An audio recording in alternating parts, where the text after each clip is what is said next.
Secure. And we do have this regular slot with them, the Crime Talk Weekly Edition. And let's hear what we're going to be looking at for today's show with eThekwini Secure Imtiaz. Assalamu alaikum. Welcome to the program. Hello, are you there, Imtiaz? Gee, I am. Oh, Hello. Did you hear my intro? Yes, I did. Okay, welcome. You guys have had a really, really rough 2 months. Are things beginning to settle down in KZN? Absolutely. I think all of the unrest and all of that has now subsided. It's starting to normalize, but in a rather slow pace in terms of the businesses that have been affected. But ultimately, we should come through it.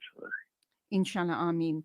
I know we're going to be talking about voter apathy and what it is that you guys are going to do to try and excite people enough and to realize that it is in their own interest to go out to the polls. But before we get there, I know that you and your team are very, very involved in the community.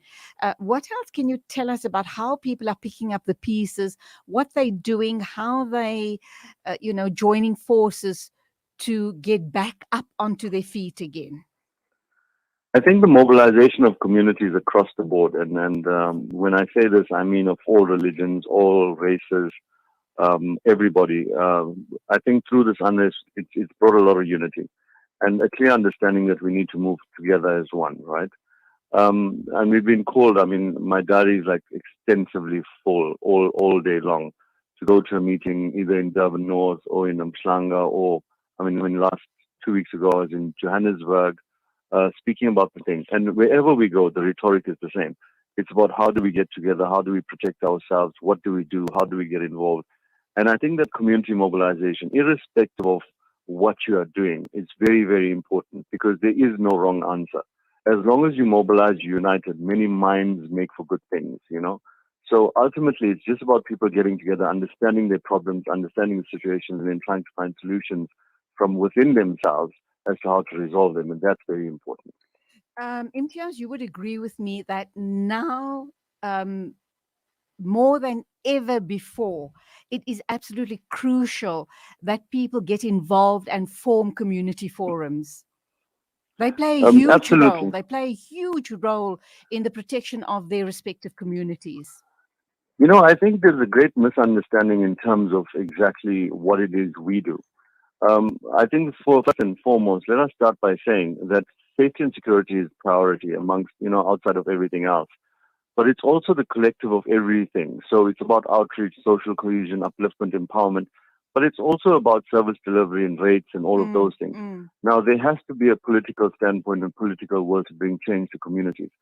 Once we start developing this understanding and you start mobilizing people, you see that we're ultimately lacking in a particular space. And that space is in governance, right?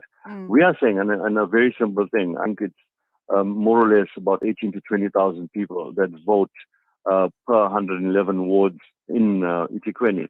From there, between the 18 and 20,000 people, approximately around about 24% only vote.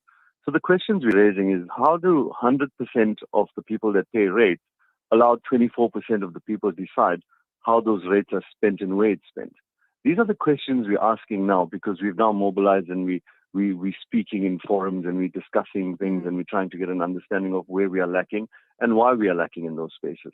So those are the directions we're going as a community. And it's not just a one-size-fits-all. Every single area has its own dynamic, its own understanding, its own needs, and all of that is important for firstly us to understand and then start trying to resolve them. What do you think is the reason for the voter apathy?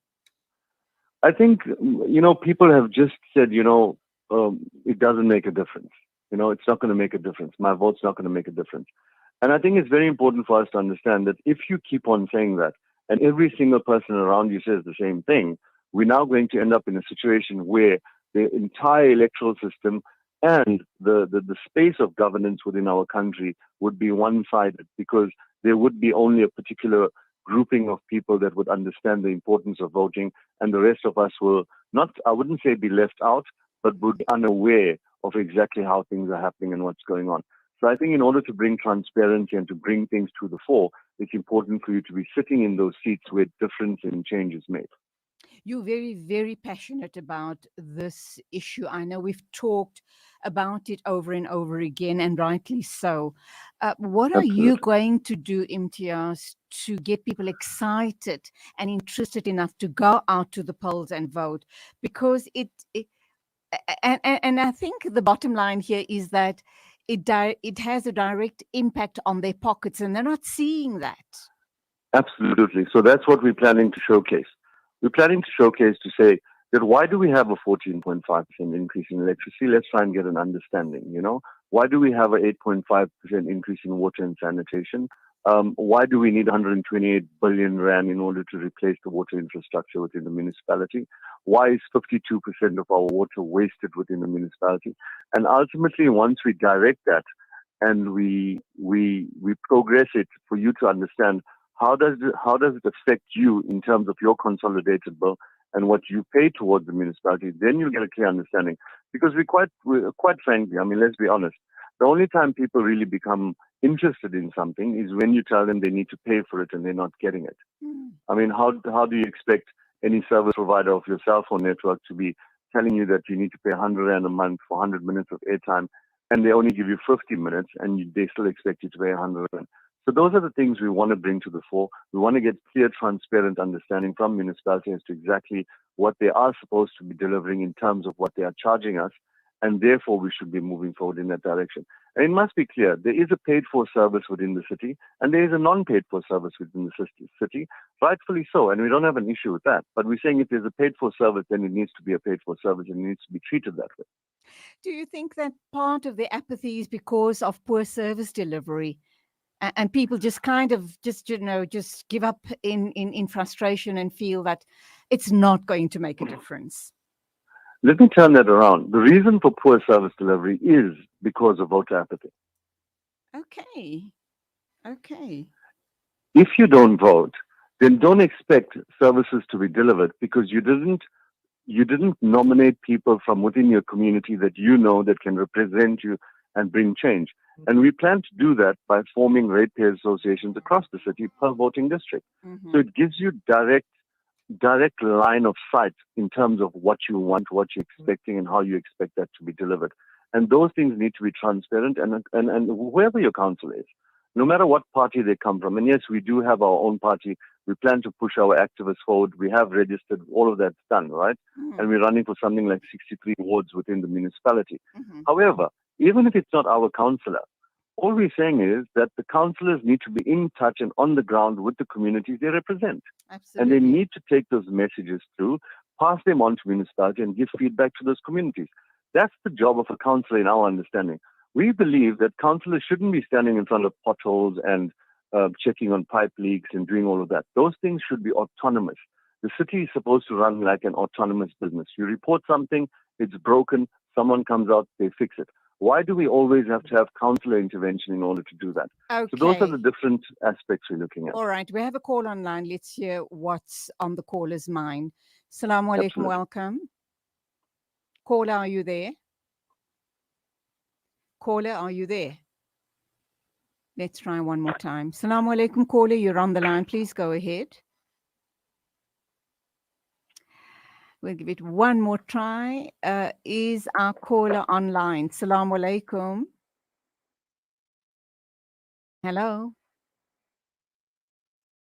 Okay. We have Nasreen, our producer, that's alone here today. So she's trying to juggle a whole host of things, doing a very good job, I might add. But she does have to do the juggling trick. And she's just trying to get the caller connected to us. Are you there, caller? Assalamu alaikum. Welcome to the program. Salam. Julie, sorry, it's Faisal here. Yes, Tell me, Faisal. if whilst Imtiaz is on the line, I think I agree with him fully about the apathy issue and the participation. But I think maybe somewhere along the line in South Africa, there was a reason why they didn't make voting compulsory, because it's for that exact reason, where 24% of the people that vote eventually actually benefit. And I think this is something that needs to be pushed down in the future in South Africa, where we've got to make people to actually vote, because it's going to be compulsory, because by making it compulsory, you will then actually begin to participate and be able to determine the outcome as to what's happening with your rates, taxes, etc., etc. Shukran. Shukran. Thanks, Assalamu alaikum. Faisal, that was from Faisal, a caller from commenting on the discussion with Imtiaz.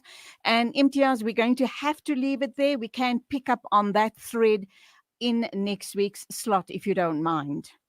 That's perfect. No Assalamu alaikum to you. It is exactly 8:02.